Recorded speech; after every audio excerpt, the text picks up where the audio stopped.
Bom dia, hoje dia 18 de setembro de 2025, quinta-feira. O texto bíblico de hoje encontramos em 1 Samuel, capítulo 22, versículos 1 até o versículo 5, depois versículo 9 até o versículo 13 e 16 até o versículo 23. A matança dos sacerdotes. Davi fugiu da cidade de Gate e foi para uma caverna perto da cidade de Adulã. Quando seus irmãos e o resto da família souberam que ele estava lá, foram ficar com ele. E todos os homens que estavam em dificuldades, ou com dívidas, ou insatisfeitos, também foram, e Davi se tornou o chefe deles. Havia com ele mais ou menos 400 homens. Aí Davi saiu dali, foi para Mispa, em Moabe, e disse ao rei daquele país: por favor, deixe que o meu pai e a minha mãe venham para cá e fiquem com você, até que eu saiba o que Deus vai fazer por mim. Davi deixou os pais com o rei de Moabe e eles ficaram ali, enquanto Davi esteve escondido na fortaleza. O profeta de Gade foi para o lugar onde Davi estava e disse: não fique aqui, vá logo para a terra de Judá. Então Davi saiu e foi para a floresta de Herete. Doeg, que Davi tinha visto quando saiu lá do templo, Aimeleque, viu Davi saindo de lá. E aí Doeg, do país de Edom, estava ali com os oficiais de Saul e disse: eu vi quando Davi foi falar com Aimeleque, filho de Aitube, em Nob. Aimeleque perguntou a Deus, o Senhor, o que Davi devia fazer, e também deu a Davi comida e a espada de Golias, o filisteu. Então o rei Saul mandou chamar Aimeleque e todos os seus parentes, que também eram sacerdotes em Nob. E eles foram para o lugar onde ele estava. Saul disse a Aimeleque: escute, Aimeleque, as suas ordens, senhor, respondeu ele. Saul lhe perguntou: por que é que você e Davi se juntaram para fazer planos contra mim? Por que você lhe deu comida e uma espada e perguntou a Deus o que ele devia fazer? Agora Davi se virou contra mim e está esperando a hora de me atacar.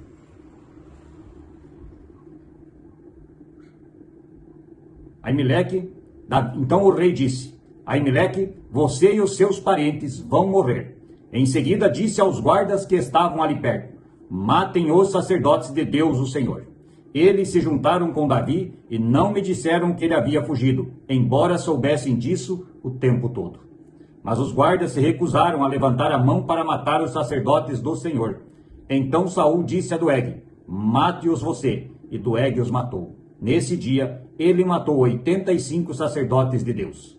Saul também mandou matar todos os outros moradores de Nob, a cidade dos sacerdotes, homens, mulheres, meninos e criancinhas, o gado, jumentos e ovelhas.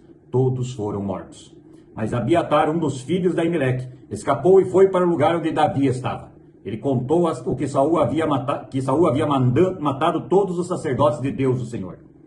Então Davi disse a Abiatar: naquele dia, quando chegar,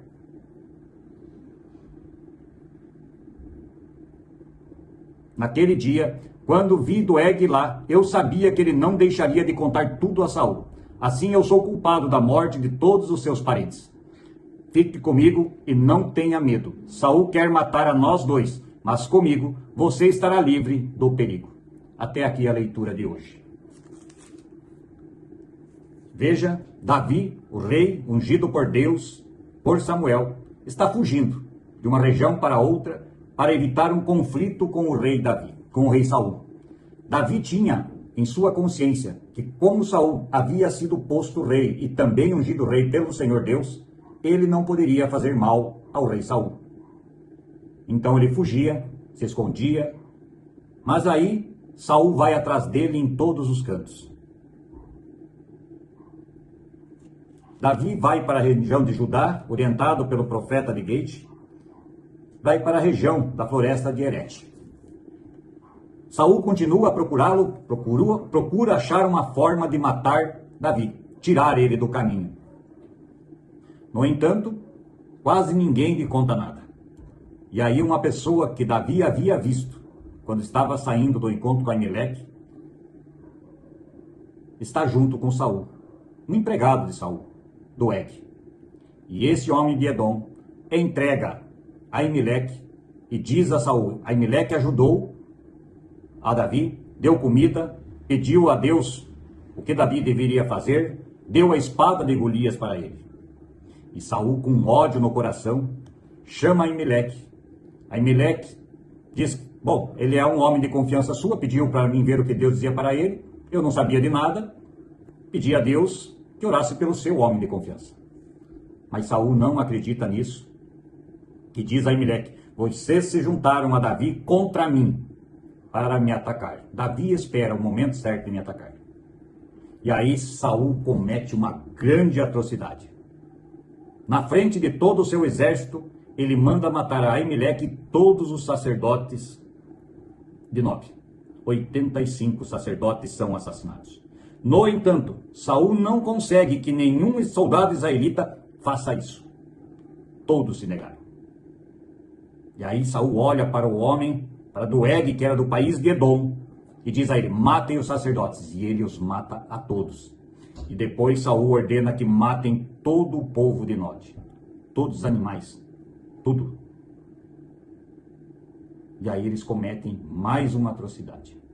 Matam toda a população da cidade. Só escapa Abiatar, um dos filhos de Aimeleque, que vai até Davi e lhe conta tudo o que aconteceu. Davi se culpa porque ele viu Doeg e talvez tenha pensado por que não eliminou Doeg ali. Ele tinha conhecimento de que Doeg entregaria ele se Saul chegasse ali.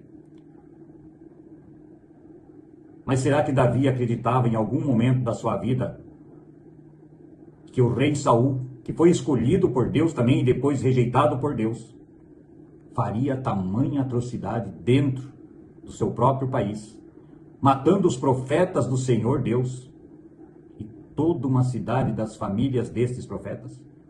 Davi talvez não tivesse jamais pensado que o rei Saul, o rei que ele ainda mantinha fidelidade e não tinha intenção de matar, pudesse cometer talvez uma atrocidade desse tamanho. Mas aqui o importante é nós lembrarmos do seguinte: o ser humano, em prol de conseguir o poder, de manter o poder, de conseguir o que deseja pela sua ganância, pelo seu ódio, pelo seu rancor, é capaz de atrocidades muito maiores, até mesmo do que estas que Saul cometeu contra os sacerdotes. Não tenha dúvida que nós, seres humanos, quando somos movidos pelo prazer de ter as coisas, pela ganância, pela soberba, quando somos tomados pela sede de poder, somos capazes sim de assassinar, de matar, de destruir. O ser humano, em sua consciência, numa luta pelo poder e tragado por ele, fará qualquer coisa para manter ele em suas mãos. Não importa a quem doa, nem a quem irá atacar. Destruirá qualquer coisa que se interponha no seu caminho. Não importa, não pensa e não vê Deus, o Senhor, no seu caminho. Deus, para esse tipo de pessoas, é o poder, é o dinheiro e é a glória pessoal. Só não podemos esquecer que todos nós somos mortais. Podemos deixar Deus do lado e achar que podemos fazer tudo o que nós desejamos. Podemos pensar em destruir as pessoas pelo nosso caminho. Podemos impor pelo poder o que nós quisermos às pessoas. No entanto, quem tem fé firme no Senhor, no verdadeiro Deus, vencerá essa batalha, mais cedo ou mais tarde. E o poder conseguido pelo ser humano através daquilo que ele faz, através do ódio, do rancor, da humilhação e do poder tomado, vai ser enterrado com ele no caixão. Todo o seu poder vai ser enterrado com ele no seu caixão. E não será lembrado na história como alguém que fez alguma diferença, mas sim como assassino e como alguém que não merece nem um pouco de respeito de ninguém. Muito menos será socorrido pela mão divina do nosso Deus, pois o fogo do inferno será o caminho destas pessoas. Pense nisso e oremos o Pai Nosso. Pai nosso que estás nos céus, santificado seja o teu nome. Venha a nós o vosso reino e seja feita a tua vontade, assim na terra como no céu. O pão nosso de cada dia nos dá hoje e perdoa as nossas dívidas, assim como nós também perdoamos aos nossos devedores. E não nos deixes cair em tentação, mas livra-nos do mal. Pois teu é o reino, o poder, a honra e a glória para sempre. Amém. Que a paz de Deus esteja no coração de todos nós no correr deste dia. E nos encontramos amanhã para continuar com a história do rei Davi. Bom dia.